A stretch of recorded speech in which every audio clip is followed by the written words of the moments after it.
आपके बीच में से लोगों को खरीदा और एक ऐसा कानून पास करा दिया जिसके बारे में इस देश के किसी सनातनी को नहीं पता। और उनसे पूछिए सवाल, आप गुजरात में मेजॉरिटी में हैं, दिल्ली में मेजॉरिटी में हैं, बहुत सारे कानून बनते रहेंगे, बिगड़ते रहेंगे, इसके ऊपर क्या हो रहा है?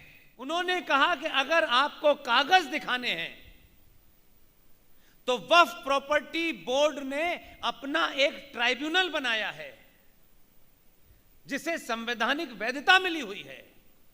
उसमें कहा गया है लोकल एमएलए मुसलमान होना चाहिए, एमपी मुसलमान होना चाहिए, मुतवल्ली मुसलमान ही होगा, 5 सदस्य वक्फ बोर्ड के होंगे, 5 मुसलमान होंगे और 5 ही उस ट्राइब्यूनल के हेड होंगे।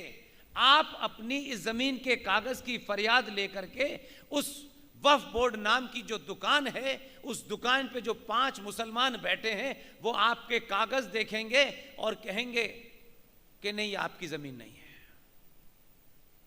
आप कहां जाएंगे?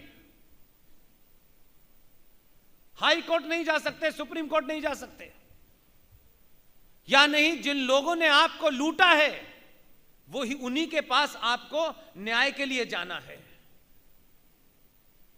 उन्होंने शोर नहीं मचाया। मैं इसलिए आपके सामने ये बात रख रहा हूं कि गुजरातियों से ये चूक कैसे हो गई, ये क्यों नहीं खबर पूरे गुजरात में है कि सूरत शहर का म्युनिसिपल कॉरपोरेशन का ऑफिस वक्फ बोर्ड ने उस पर दावा ठोक दिया है, आप कोर्ट नहीं जा सकते। उसका 36 सेक्शन यह कहता है कि अगर वो किसी जमीन पे दावा ठोकते भी हैं और अगर वो चाहते हैं कि ये जमीन पे दावा ठोके तो भी उनको नोटिस देने की आवश्यकता नहीं है। अब अगर ये कहें कि भाई ये जो जमीन पे आपने दावा ठोका है, तो वो कहेंगे भाई मुझे नोटिस तो देते कम से कम, गलत या सही। उस सेक्शन के तहत उनको नोटिस भी नहीं देना है। ऐसा कानून तो मुझे पता नहीं किस दुनिया में होगा।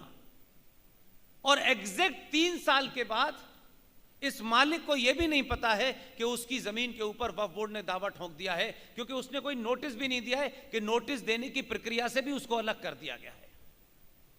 और 3 साल के बाद आपके इस इलाके की कॉम्पिटेंट अथॉरिटी आएगी, धक्के मार के आपको इस बिल्डिंग से बाहर कर देगी, ताला लगा करके चाबी वक्फ बोर्ड को दे देगी, आप कहीं नहीं जा सकते। सूरत के अंदर म्युनिसिपल कॉरपोरेशन की बिल्डिंग के ऊपर दावा ठोका गया, कुछ कर नहीं पा रहे क्योंकि संसद ने कानून पास कर दिया है। ये जो सोमनाथ का मंदिर है, इसकी कीमत तो आप जानते हैं कि कैसे आपको वापस मिला। सोमनाथ के मंदिर के पीछे से लगी हुई जमीन पर वक्फ बोर्ड ने दावा ठोक दिया है, यह पता नहीं है गुजरातियों को। हम चुप बैठे हुए हैं। 2 सगे भाइयों के बीच में अगर 2 इंच जमीन छोटे भाई की ज्यादा चली गई, मुकदमा चल रहा है, युद्ध हो रहा है, हत्याएं हो रही हैं, 2-2 गज 5-5 गज के लिए हम अपने भाइयों से लड़े जा रहे हैं, अपने समाज के लोगों से लड़े जा रहे हैं, लेकिन पूरी देश की जमीन बिक गई है, इसके बारे में हम कुछ बोलना नहीं चाहते। ये जो बड़े बड़े फार्म हाउस आप देख रहे हैं, ये आपको शायद गलत फहमी होगी, कश्मीरियों को भी यही गलत फहमी थी। 1200 बीघा के सेबों के उनके खेत कोई काम नहीं आया। दिल्ली की सड़कों पर जिन लोगों ने 1 डिग्री 2 डिग्री टेम्परेचर में रहने वाला कश्मीरी हिंदू पंडित दिल्ली में 45 और 46 और 47 डिग्री टेम्परेचर में सड़क के किनारे, जिसका 1200 बीघा का खेत था, बहुत बड़ा विद्वान था, उसके बच्चे दिल्ली के फुटपाथ पे सिगरेट और तंबाकू बेच रहे हैं, कोई पूछने नहीं आया। ना पैसे ने बचाया, ना बागों ने बचाया, ना बड़े बड़े फार्म हाउस ने बचाया। और हम कितने बौने और छोटे लोग हैं। हमसे बड़ी बड़ी बातें करा लो, 2000 साल पहले ऐसे थे, 4000 साल पुराने ऐसे थे।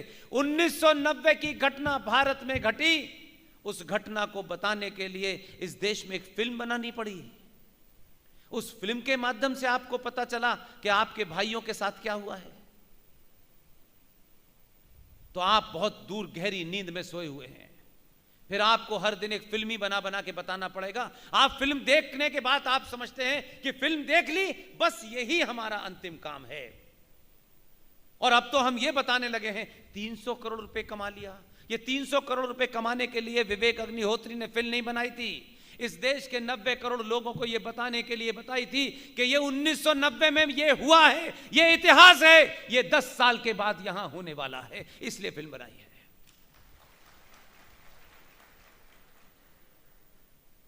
इसलिए इन मुद्दों पर सवाल उठाएं। आज आपके पास ताकत है। जो भी वोट मांगने आए, मैं एंटीथीसिस बात कर रहा हूं, कुछ लोगों को नागवार गुजर सकती है, मुझे उनकी नाराजगी की कोई परवाह नहीं है, मुझे राष्ट्र की नाराजगी की परवाह है। इसलिए मुझे कोई फर्क नहीं पड़ता। हो सकता है कुछ लोग नाराज हो जाएं कि पुष्पेंद्र साहब आए थे, अच्छा खासा खेल बन रहा था, इन्होंने बिगाड़ दिया। मैं किसी का खेल बनाने बिगाड़ने नहीं आया हूं, मैं इस राष्ट्र का खेल जो बिगड़ गया है उसे बचाने की कोशिश कर रहा हूं। उनसे पूछिए सवाल। आप गुजरात में मेजॉरिटी में हैं, दिल्ली में मेजॉरिटी में हैं, बहुत सारे कानून बनते रहेंगे, बिगड़ते रहेंगे, इसके ऊपर क्या हो रहा है? क्या संसद में कोई प्रस्ताव लाया जा रहा है? कैसे एक ऐसा कानून जो दुनिया में कहीं एग्जिस्ट नहीं कर सकता, यह भारत में कर रहा है? और हम सब इंतजार कर रहे हैं। मेरा घर आज बचा हुआ है, शर्मा जी का घर क्या है मुझे पता नहीं यार, क्या पता यार। आज भी हम सामूहिक तौर पर अपनी प्रतिक्रिया नहीं दे रहे हैं। मेरा, तेरा, कड़वा पटेल, लौवा पटेल, ये दलित, ये ब्राह्मण, ये ठाकुर। मैं यहां जब आ रहा था तो मुझे बताया गया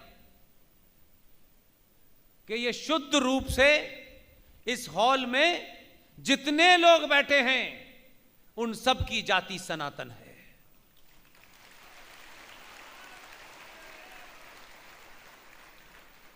इतनी बड़ी तादाद में मैंने शर्मा, वर्मा, मिश्रा, ठाकुर, सक्सेना नहीं देखे, सिर्फ सनातनी देखे। इसको जमीन पे उतारिए। हालात बहुत खराब हैं। कोई नेता नहीं बताएगा, कोई पुलिस वाला आपको नहीं बताएगा।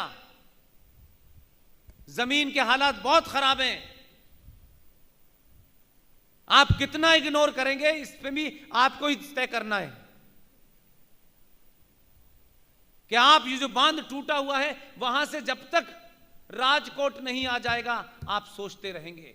जिंदा लोग वो होते हैं, 1000 मील कोई घटना घटती है उसको वहीं समाप्त कर देते हैं। जो उसकी तरफ नहीं सोचते वो समस्या उनके घर पे आ जाती है, तब न बेटी बचती है, न भाई बचता है, न मां बचती है, न पिता बचता है। इसलिए अपने होने का सबूत दीजिए। ये अरबों खरबों रुपया कमा करके सरकार की मदद कीजिए, लेकिन ये अरबों खरबों रुपया आपकी बहन बेटी की इज्जत बचाने वाला नहीं है। खबरें छुपाई जाती हैं, दबाई जाती हैं। मैं उसी फील्ड में 25 साल रहा हूं। ऐसी ऐसी खबरें आती हैं कि दिमाग खराब हो जाता है। तब लगता है कि हम सिर्फ खाने पीने के लिए, मौज मस्ती के लिए हुए हैं। ये नहीं है। हर दिन आप समाप्त हो रहे हैं। और अब लोग लड़ नहीं सकते तो कुछ चाटुकार क्या कह रहे हैं कि हमें शत्रु से समझौता कर लेना चाहिए। जो लोग समझौता करते हैं वो समाप्त हो जाते हैं।